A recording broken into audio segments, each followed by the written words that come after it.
যখন উন্নয়ন দিয়ে উন্নয়নকে ঠেকানো যায় না তখন ফ্লোট করতে হয় ন্যারেটিভ, অর্থাৎ রাজনৈতিক গল্প। এবং সেই রাজনৈতিক গল্প কিসের উদ্দেশ্যে থাকে?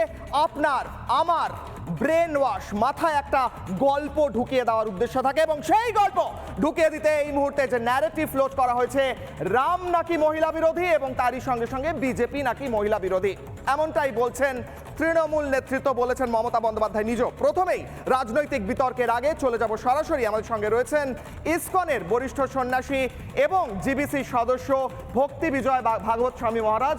মহারাজ, আপনাকে রিপাবলিক বাংলায় স্বাগত। আমি কিশলয়। মহারাজ, ছোট্ট করে দর্শকদের যদি বোঝান যে রাম কি সত্যি মহিলা বিরোধী ছিলেন নাকি এটা একটা গল্প ফ্লোট করছে রাজনৈতিক উদ্দেশ্যে কেউ কেউ, স্পষ্ট করে দেন যদি। শুধু বাবা নয়, এখন থেকে বলছে দাদা, বাড়িতে আনুন শুধুই লাল বাবা। লাল বাবা রাইস, স্বাদ ও স্বাস্থ্য একসাথে পাবেন শুধুমাত্র লাল বাবাতে।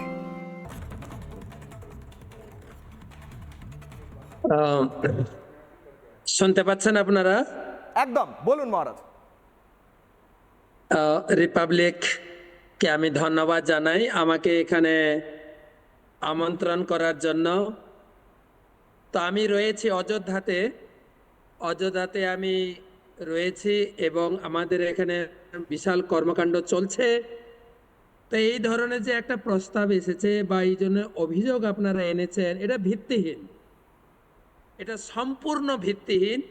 এটা হয়তো আপনারা রাজনৈতিক চালে জড়িয়েছেন, কিন্তু ভগবান রাম তিনি হচ্ছেন মর্যাদা পুরুষোত্তম।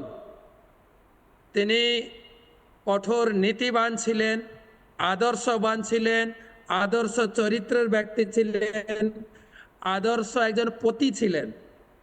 তিনি তার স্ত্রীর দায়িত্বে কতটাই নিজেকে উৎসর্গ করেছেন। নিজের স্ত্রীকে উদ্ধারের জন্য রাম সেতু বানিয়েছিলেন, যার প্রমাণ রয়েছে এখনো। এটা তার ছিল মনুষ্যলীলা। তিনি একজন ভগবান। ভগবানের আদর্শ আমাদের মতো সাধারণ মানুষ বুঝবো কি করে? আমরা কোনো প্রকার একটা রাজনৈতিক চালে জড়িয়ে যেভাবেই হোক রামের নামে অভিযোগ দিয়ে নিজেকে সরিয়ে রাখাটা মোটেই যুক্তিযুক্ত নয়। ঠিক। কেন রাম লক্ষণ সীতার বা রাম সীতার বিগ্রহ বসলো না, এটার যদি জানতে চান তাহলে আপনাকে রামায়ণ পড়তে হবে। ঠিক।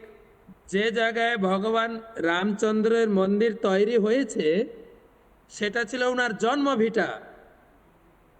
যেরকম বৃন্দাবনে ভগবানের জন্মভিটা বা ভগবানের যে মন্দির মথুরা, সেখানে রাধা কৃষ্ণের বিগ্রহ নেই, সেখানে কেশবদেব কেবল কৃষ্ণ বিগ্রহ রয়েছে।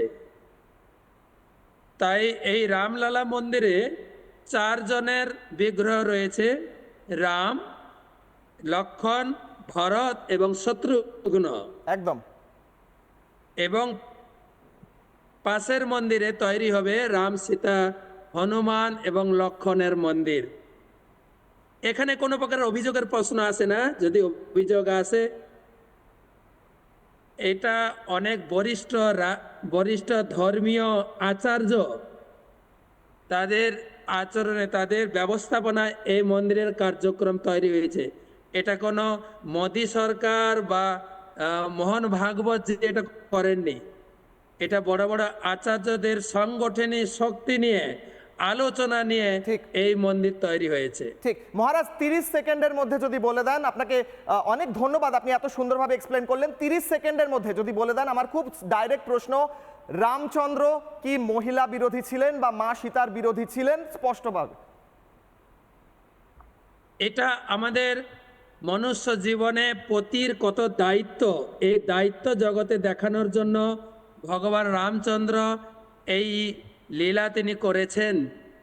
যখন তিনি দণ্ডকারণ্য বনে ভ্রমণ করছিলেন পত্নীর বিরহে, এমনকি বিষ্ণু পুরাণে এবং শিব পুরাণে বর্ণনা আছে, যেখানে দণ্ডক বনে শিব পার্বতী ছিলেন। শিব পার্বতী, শিব তো জানেন শিব ভগবান, তিনি জানেন ভগবান রামচন্দ্র মনুষ্যলীলা করছেন, কিন্তু দুর্গা দেবী, পার্বতী দেবী ধরতে পারেননি। তিনি ভাবলেন আরে ইনি যদি ভগবান হয়ে থাকেন, এইরকম একজন পত্নীর বিরোধে, পত্নীর বিরহে কান্না করতে করতে কেন ভ্রমণ করছেন? আমি পরীক্ষা নেব। তো পার্বতী নেমে গেলেন পরীক্ষা নিতে। তিনি সীতার রূপ ধরে রামের সামনে হাজির হয়ে গেলেন। ভগবান রামচন্দ্র বললেন, পার্বতী, আপনি এখানে, আপনার পতিদেব মহাদেব কোথায়? তো তখন ঠিক। পার্বতী অত্যন্ত লজ্জিতা হলেন। একেবারে। লজ্জিত হয়ে যখন শিবের কাছে ফিরে গেলেন, শিব গ্রহণ করলেন না। শিব বললেন, তুমি আমার মায়ের বেশ ধরে, সীতার বেশ ধরে রামকে পরীক্ষা করতে গেছো, তোমাকে আমি পত্নী রূপে গ্রহণ করব ঠিক না। মহারাজ, এখান থেকেই আসি। অনেক ধন্যবাদ মহারাজ, আপনি স্পষ্ট করে দিলেন।